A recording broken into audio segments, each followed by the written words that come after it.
21강 들어갈 거고요. 1번 어법성 판단 문제가 되겠습니다. 자, 어법성 판단은 좀 까다로운 녀석이죠. 1번부터 5번의 밑줄형입니다. 자, 1번부터 5번의 밑줄형이기 때문에 차근차근 살펴보도록 할게요. 자, 한 가지 가능성 있는 재난입니다. 명사 뒤에 ing 나오기 때문에 수식이 들어가죠. 어떤 재난이에요? 더 따뜻해진 온도로부터 발생하고 있는 재난입니다. 어디 지역에서? 북반구 지역에서. 북반구 지역에서 따뜻해지고 있는 기온으로부터 발생하는 한 가지 가능성 있는 재난, 그리고 is라고 하는 본동사가 이렇게 나오는 구조로 보이고 있습니다.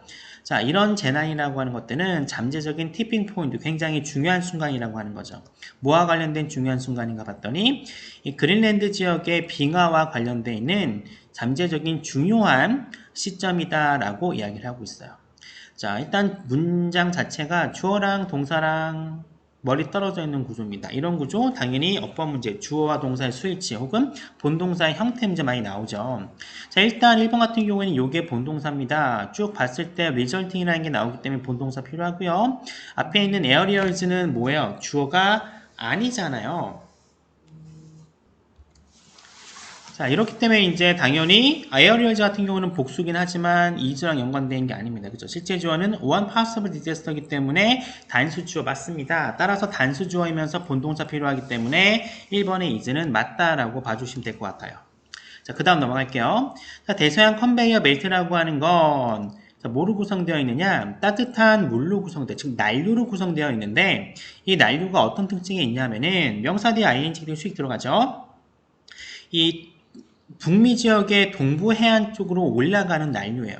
뭐로써? 멕시코 만류로서 북미 지역의 동부 해안 쪽으로 올라가요. 그리고 나서 10,000피트 정도 가라앉습니다. 어느 지역에서? 그린랜드 지역에서요. 그리고 나서 다시 적도 쪽으로 되돌아가요. 근데 이 적도라고 하는 지역은 어떤 특징이 있나 봤더니 이 난류라고 하는 게 다시 한번 따뜻해지고 다시 올라가는 지역이래요. 그럼 이렇게 이루어집니다.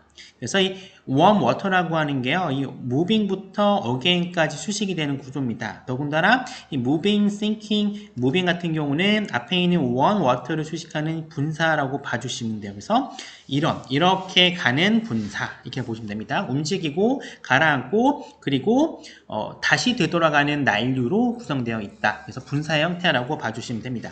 이런 형태요. 이 대서양 컨베이어 벨트가 이렇게 움직인다고 합니다. 그래서 미국부터 시작해서 쭉쭉 돌아서 다시 되돌아오는 형태가 바로 이 대서양 컨베이어 벨트고요. 이 웨어 같은 경우는 이번에 밑줄 쳐 있는데 일단 the equator라고 하는 장소를 나타내기 때문에 가능하고요. 그리고 where이라고 하는 이 관계사 뒤에 나온 문장이 완벽하죠.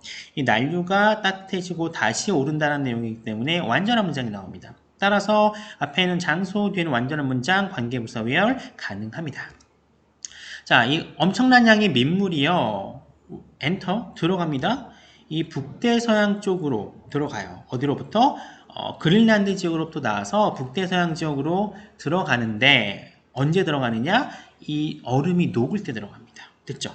얼음이 녹을 때 이 그린란드 지역부터 나와서 북대서양 쪽으로 들어가는데 그 다음에 쿠드라고 하는, 쿠드샷이라고 하는 동사가 나옵니다. 동사가 나온다는 얘기는 3번에 밑줄 쳐 있는 엔터라고 하는 건 이 문장의 본동사가 아니라 앞에 나오는 이 프레시워터를 수식하는 분사로 가야 돼요. 분사하고는 투부정사로 가면 되겠죠?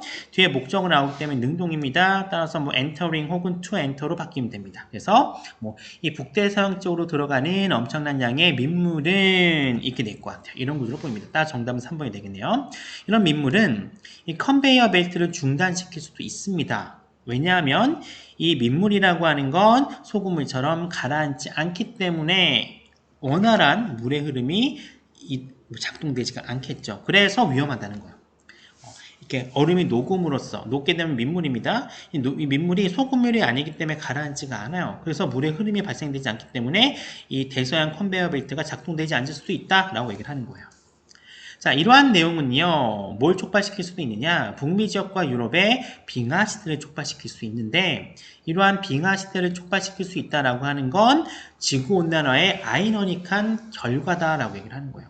하지만 이런 결과이기도 하답니다. 어떤 결과요? 이 원이라고 하는 게 내용사 앞에 있는 consequence를 나타내기 때문에 단수죠? 원 가능합니다. 자, 어떤 결과예요? 바로 이거죠. 이 컨베이어 벨트의 중단과 관련된 과거에 중단과 이 과거에 있었던 이 컨베이어 벨트의 중단 사건과 연관되어 있는 결과이기도 하다라고 얘기를 하고 있습니다. 자, 기후과학자들은요, 이런 가능성에 대해서 수십 년 전에 걱정을 했고요. 그리고 약 10년 전에 이런 결론을 내게 됩니다. 뭐라고 결론 내렸느냐? 자, 그럴 가능성은 very unlikely. 가능성은 낮대요. 하지만 그들은 다시 한번 그것에 대해서 고민하고 있다라고 얘기를 하고 있습니다. 자, 5번의 대시입니다. 이 대시에 걸리는 건 앞에 나온 decided에 걸리는 거죠. decided의 목적절을 이끄는 접속사로서 쓰이고 있기 때문에 5번 같은 경우는 뭐 괜찮다라고 봐주시면 될 것 같습니다. 자, 21강. 일단 주제를 보시면 지구온난화와 대서양 컨베이어 벨트에 대해 대결하고 있고요. 지구온난화와 대서양 컨베이어 벨트로 인해서 지금 기후과학자들이 걱정을 하고 있다. 그래서 이 대서양 컨베이어 벨트가 어떤 특징이 있고 이게 지구온난화의 결과 비가 녹음으로써 어떤 상황이 나오는지가 잘 설명이 되어 있습니다. 즉 이거는 논리적으로 단계를 차근차근 밟아가는 내용이에요. 논리적으로 단계를 차근차근 밟아간다는 얘기는 이 글 자체가 글의 순서로 나올 가능성이 굉장히 높다라는 겁니다. 내용이 굉장히 까다로워요. 그렇죠? 선생님 별 하나로 줬긴 했지만 왜냐하면 내용 자체는 별거 없거든요. 단순한 이 대서양 컨베이어 벨트에 대한 설명이기 때문에 내용 자체는 어렵진 않아요. 아는데 일단 이 글의 구조 자체가 이렇게 단계적으로 가고 있기 때문에 여러분들 좀 조심스럽게 편안하긴 하지만 하나짜리임에도 불구하고 여러분들이 한 번 정도는 좀 주의 깊게 읽어봐야 될 지문인 것 같습니다.